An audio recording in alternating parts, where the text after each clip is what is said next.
High, আবারও একটা নতুন ভিডিও নিয়ে চলে এলাম। আজকে যাবো একটা জন্মদিন বাড়ি। তো কার জন্মদিন বলছি, তো একটা দাদুর জন্মদিন। ইচ্ছা কখনো শেষ হয় না, সবাই বাজে কমেন্ট করবে না। তো রেডি হয়ে গেছি, আর লাইটটা আমার বোন নিয়ে দিচ্ছে, কারণ ও ভিডিও পছন্দ করে না, আর আমি ভিডিও করতেও ছাড়ি না।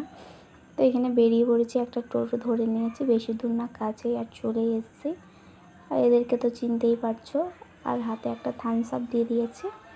তো দেখো কেমন ফোনের দিকে তাকিয়ে আছে, ও ফোনের দিকে এমনভাবে ফটো তোলে না, দেখেছোই তো আমার ফটোগুলো, আর নড়িয়ে দিচ্ছে খালি খালি।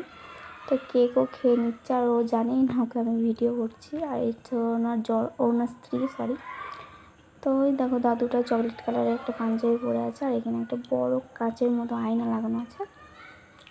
আর এখানে দেখো খাওয়া দাওয়া, লুচি, ফ্রায়েড রাইস, চাটনি, পাঁপড়, মিষ্টি, ফুলকপি আলুর তরকারি, পনির করেছিল, কারণ নিরামিষ। খেয়ে দিয়ে আমরা বাড়ি চলে এসেছি। টাটা।